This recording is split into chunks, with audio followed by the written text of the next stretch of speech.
तर भावांनो, MHTCT 2026ची answer की तर तुम्हाला भेटलीच अशी नका आणि तुम्हाला तुमचे मार्क बी माहीत पडले. तर मला तर 200 पैकी 60च मार्क आहेत. मी 2-3 दिवस झाले विचार करून राहिलो, ड्रॉप घेऊ का राहू देऊ, ड्रॉप घेऊ का राहू देऊ, ड्रॉप घेऊ का कॉलेज घेऊ, ड्रॉप घेऊ का कॉलेज घेऊ. तर तुमच्या मनात बी हा प्रश्न अशीनच तुम्हाला जर कमी मार्क पडले असतील तर तुम्ही बी विचार केला जशी ड्रॉप घ्यावा का कॉलेज घ्यावा, ड्रॉप घेऊ का कॉलेज घेऊ.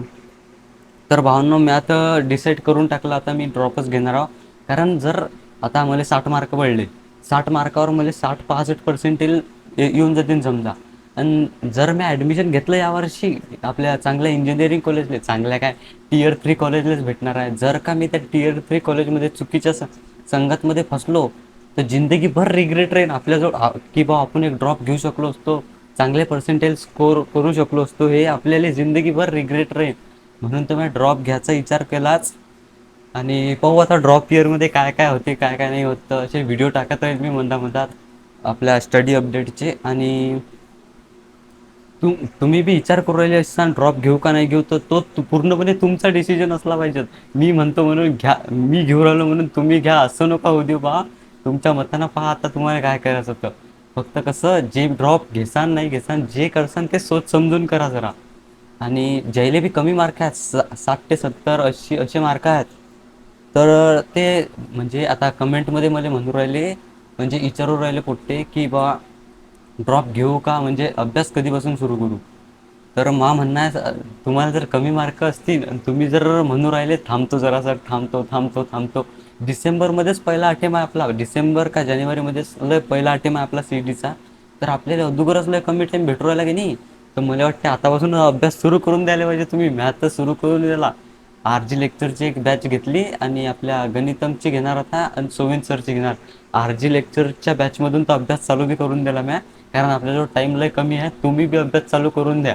तुम्ही जर 60-70 मार्कावाले मला माहिती नाही विचार करून राहिले कॉलेज घेऊ का ड्रॉप घेऊ, कॉलेज घेऊ का ड्रॉप घेऊ, तुम्ही विचार करून राहिले, तर म्हणणं आहे तुम्ही ड्रॉप घेसान तर आतापासूनच अभ्यास करा. असं नाही की बा थांबतो आता आराम करतो, जरा 15-20 दिवस आराम करू द्या, महिनाभर आराम करू द्या, मार्क लिस्ट येऊ द्या, कॅपराऊंड येऊ द्या.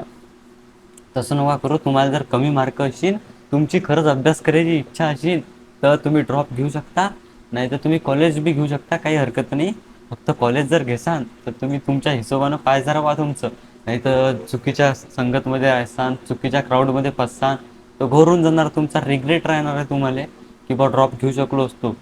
हे पा भावांनो, RG लेक्चरची हेवाली बॅच घेतली मी, MHTCT 2027 लॉंग टर्म बॅच. आणि माय कोर्स याच्यात जाऊन दाखवतो तुम्हाला. हे बा लाईव्ह सेशन, 1 मिनिट थांबा. काय लाईव्ह सेशन आहे आपलं 3 जूनले, लॉंग टर्म बॅच आहे RG लेक्चरची. प्रमोशन नाही बरं, प्रमोशन मा सबस्क्रायबर कोणच प्रमोशन देणार आहे म्हणा तुले. हे आपला एक रोटेशनल डायनामिक्स खतम केला. 1 मिनिट थांबा, सांगतो मी तुम्हाला. Rotational dynamics, okay. Rotational dynamics किती 12.5 घंट्याचा आहे. किती लेक्चर आहे काय माहीत, किती लेक्चर आहे, तर 12.5 घंट्याचा आहे. 12 लेक्चर आहेत वाटते, हो. आणि वेक्टर बी खतम करला आहे. वेक्टरचे 6 लेक्चर आहेत. मोशन इन प्लेनचे बी 8 लेक्चर आहेत. साऊंडचे बी 9 लेक्चर आहेत. आणि सेमी कंडक्टर 11 स्टँडर्डचा 7 लेक्चर आहेत. 2 तारखेपासून लाईव्ह लेक्चर चालू होणार आहेत. आणि हो, 2 तारखेपासून रोटेशनल डायनामिक्स एक संपवला आहे. आणि vector, motion in plane, sound, semiconductor, okay. तर या बॅचमधून मी वेक्टरचे किती लेक्चर पाहिले, मी 4 लेक्चर तर कंप्लीट बी केले मी वेक्टरचे. आणि तुम्ही बी अभ्यास चालू करून द्या, आता काही विचार नका करू जास्त. ड्रॉप घ्यायचा डिसिजन जर तुम्ही घेतलाच असेल तर अभ्यास चालू करून द्या, थांबून काही फायदा नाही. जर आता आराम तर आता केलाच असेल तुम्ही, तर आता अजून आराम नको, असं वैयक्तिक मत आहे असं, की अजून आराम नाही केला पाहिजे बा, बस झाला आता. जर तुमची ड्रॉप घ्यायची इच्छा असेल, अभ्यास करायची इच्छा असेल, तर अजून आराम करू नका तुम्ही. ऐका तुम्ही म्हटलं. तर चला बंद करतो मग व्हिडिओ. लाईक शेअर सबस्क्राईब करून टाका, जे बी म्हणतात ते.